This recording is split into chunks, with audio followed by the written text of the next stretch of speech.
Alright, time for another video. Today we're gonna be using some heart boxes from the Dollar Tree and making a cake box. I will show you my concept sketches and the materials I'll be using, and then we can get right into it.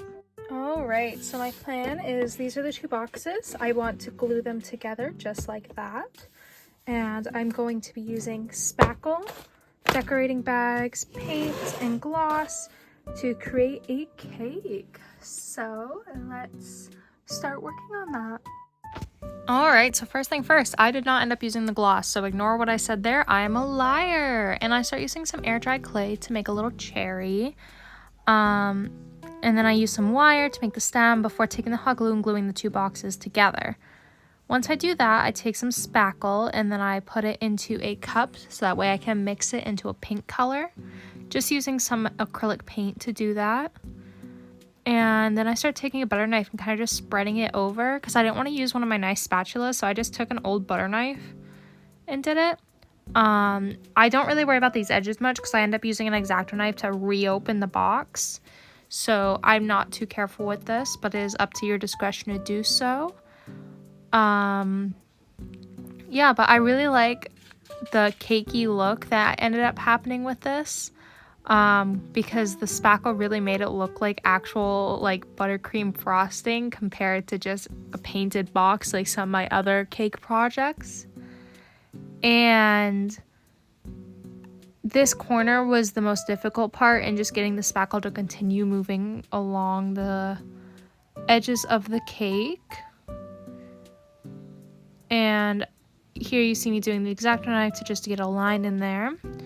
And then I put in some more white spackle to get a lighter pink color before going and starting to work on the bottom side of the box.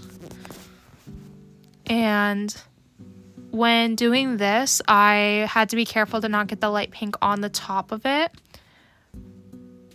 And especially not get the spackle onto me because, you see I'm not wearing gloves here. You're not supposed to touch spackle. I will remedy this later by touching the spackle.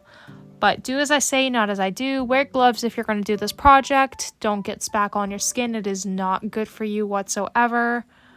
But here I am going in with my fucking finger. You're not supposed to do that at all. It is not good. And here I am going in with a hairdryer so that way I can stop smudging it every time I try to do something with it. So that was fun, and then I go back in and continue to add spackle. I do it fully with my finger on the bottom layer just so I can get it into a thinner consistency, just to make it easier. I only spent about 2 hours making this cake, because it was pretty late when I started filming this, and I didn't want to like start it and then not finish it because I'm insane. So I did this in one sitting, and you'll see me keep looking at the door. My cat keeps coming in, and I keep making sure he's like not gonna run and mess me up, I guess, if that makes sense. Alright, so I just finished the base frosting.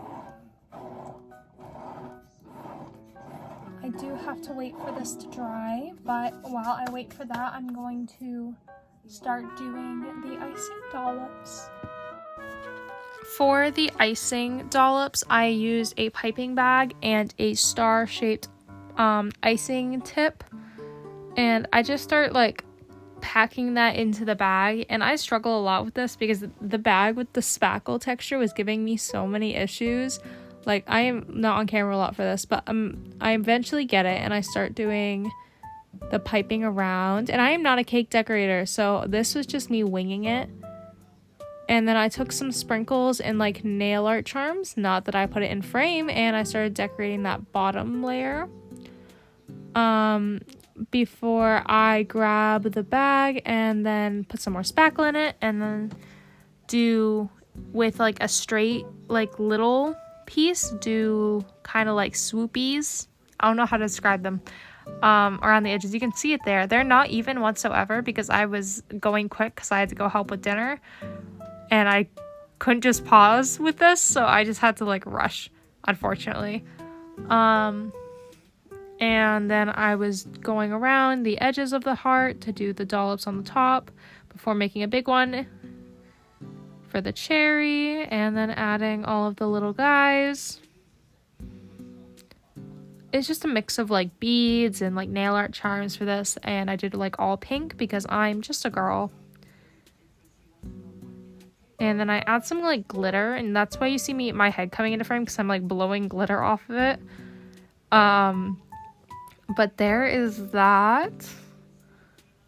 And then I go in and I find a red color I liked, and I go in and start painting the cherry. And I know the air dry clay isn't dry. I know that.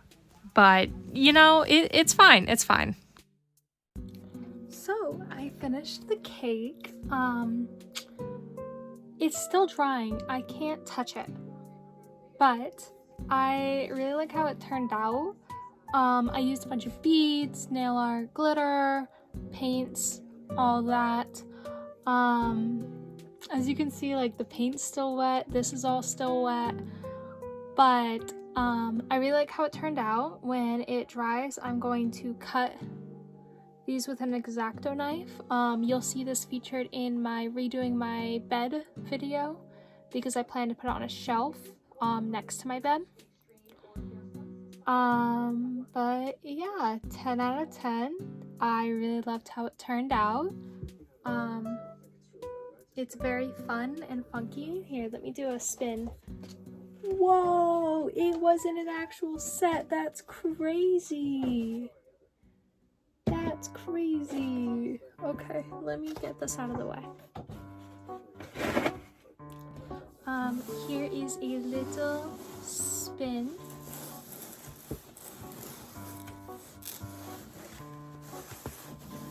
I'll do some close-up shots of it. I'll insert the B-roll after this, but thank you for watching. Consider subscribing. Love you guys. Mwah.